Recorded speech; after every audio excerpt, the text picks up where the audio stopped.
میں نے پروگرام کے آغاز میں کہا تھا کہ جو مختلف طبقات ہیں یا مکتب فکر ہیں ان کے نام سے، ان کے سرنامے سے دکانیں کیوں نہیں چلتی؟ تو جواب میں ڈاکٹر صاحب نے بتایا، ڈاکٹر صاحب آپ ہی فرما رہے تھے کہ اس لیے کہ اس سے فائدہ پہنچتا ہے، یعنی جب ہم مختلف مکتب فکر کے نام سے چلتے ہیں تو شاید ان طبقات کو فائدہ پہنچتا ہے، ان کا سننے والا قریب آتا ہے۔ تو کیا میں یہ سمجھوں، یہ سوال بڑا سخت ہے، کہ آج سے اس پروگرام کے بعد سے، Islamic research institute of social sciences کے اس شاندار کوشش کے بعد سے، کسی مسجد کے آگے بریکٹ میں اہل حدیث، بریلوی، شیعہ نہیں لکھا ہوا ملے گا؟ دیکھیں یہ ایک سرکاری ضرورت بن چکی ہے، کیونکہ جب آپ اپنی مسجد یا اپنا مدرسہ یا اپنا اسکول یا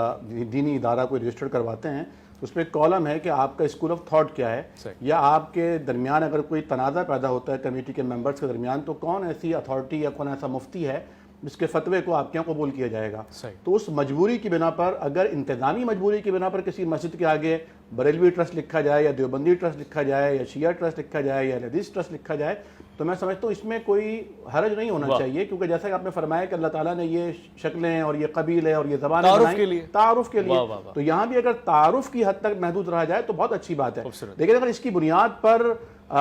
مسلمان کو مسلمان سے جدا کرنے کی، کاٹنے کی، ان کو غیر مسلم قرار دینے کی، ان کو جہنم واصل کرنے کی بات کی جائے، نعوذ باللہ اللہ تعالیٰ کے منصب پر آ کے بیٹھا جائے، تو اس سے بڑا شرک کیا ہوگا؟ واہ خوبصورت، بہت بہت بڑا پیغام ہے۔ یعنی اگر اہل حدیث مکتب فکر میں یا کسی میں کوئی دوسرے مسلک کا آگے نماز پڑھے تو یعنی آپ کب تک ویلکم کہنا چاہیے،